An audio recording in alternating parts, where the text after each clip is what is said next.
What's up YouTube? This is the Eclectic Mechanic and welcome back to my workshop. Today I am going to be doing a video for you guys on how to get rid of that awful smell that is coming from your hot water. It's usually just one problem, and that is a simple fix that you can do and you don't need to call a plumber for. So let's start by what you need for the project. First off, you're going to need a new anode rod. You can buy these at Home Depot, Menards, or Lowe's. This particular one I bought from Menards for only 36 bucks. You're going to need a large socket wrench with a 1 1/16 inch socket. They are all the same size, all very universal. You're going to need some Teflon tape, a screwdriver, some hose, and a flashlight depending on where your water heater is located. First step is you're going to go to your water heater's lines and locate the water shutoff valve. And you're going to shut that off.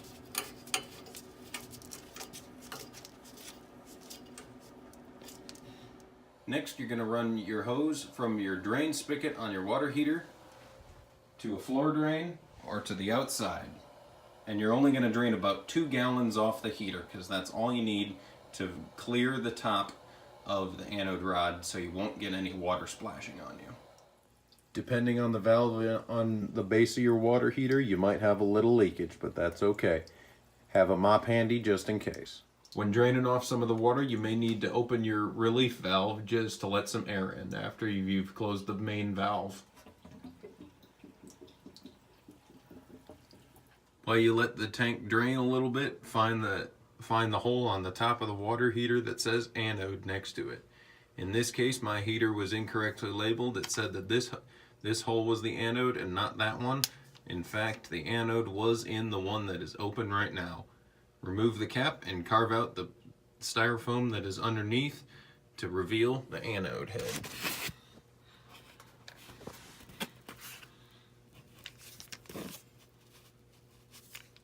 On certain water heaters, especially with gas, you will have to remove this top gray lid to reveal the anode rod head. You may need a friend to hold the water heater in place while you are cranking on the anode rod. Once you have the anode rod loose, you should be able to reach down in there with a pair of pliers or something and pull the rod out.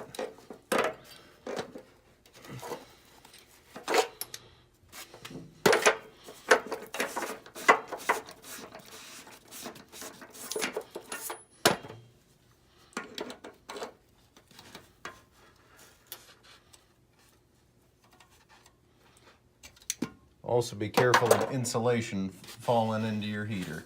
Careful, the anode rod may be hot.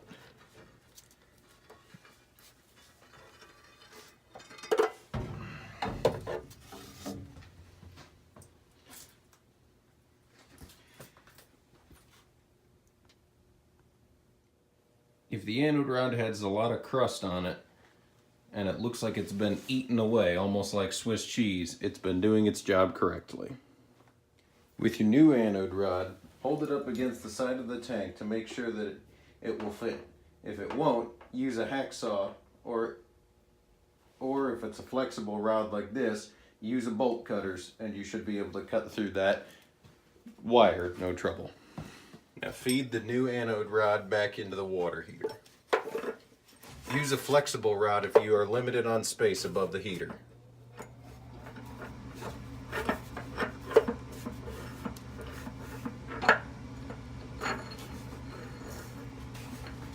Before you put the anode rod in, all the way in, use Teflon tape to seal the threads before putting it in. This will help prevent water leaks when the tank is refilled.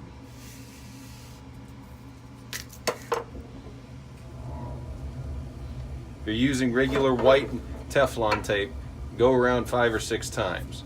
If you're using blue or yellow gas tape, you only have to go around 3 or 4 times, as it is a much thicker material.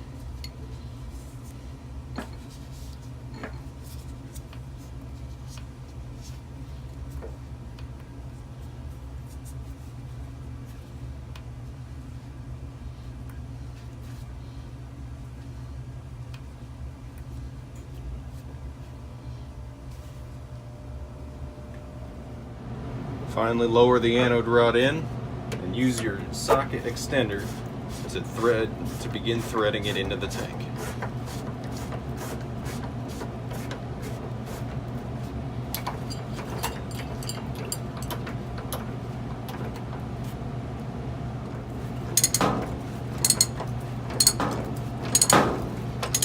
Keep tightening until the water heater shifts on its base.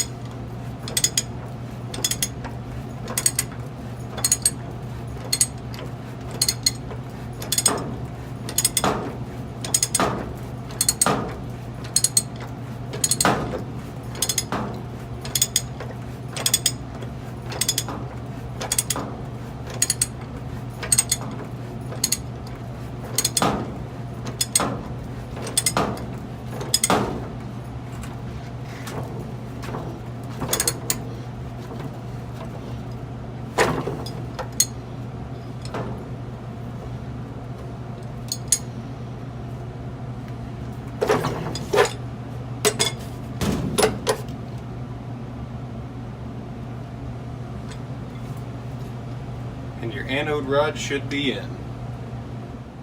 For the next step, turn your water back on and check for leaks.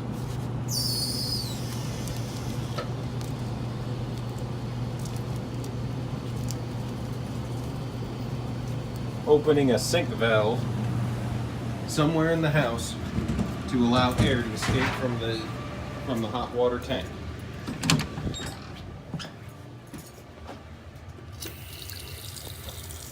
Having dirty water come out of your spigots is not uncommon after changing an anode rod, because a lot of the sediment buildup can be left behind inside the tank. This is also a convenient way to flush some of the grit out of your system. Just also be mindful that any sink with an aerator on it may collect some of the grit that's coming out of the tank. Alright guys, and there you have it. Just like that, we have swapped out an anode rod and a water heater. This should be the remedy of a lot of the nasty gunk and the awful rotten egg smell that you might be getting out of your water heater. And the reason why that is because the corrosive properties of the water actually are attacking the anode rod. And here's the old anode rod one more time. And you can see there's just a bunch of buildup on this thing. It's not so much eaten into, and it looks like this is an old aluminum rod, but if you look closely here at the bottom part of it, you can see there it really did actually start eating into this rod. And so clearly this rod needed to be replaced because I was getting some awful rotten egg smell in my hot water and in my shower. And I had just put in a new water softener to help remedy that problem, and it didn't help it at all. So a new anode, I just put in the new anode rod, and that should be the end of our problems with that nasty smell. And the only thing left to do on this system is to try it out after it's had some time to really flush the tank out.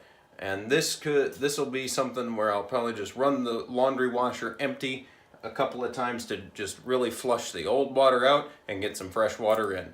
Thanks so much for watching, guys. If you like this video, please give it a thumbs up, and please hit that subscribe button down below, especially if you like these home repair videos. I am going to be bringing some more to you in that realm, and thank you so much for watching. As always, God bless.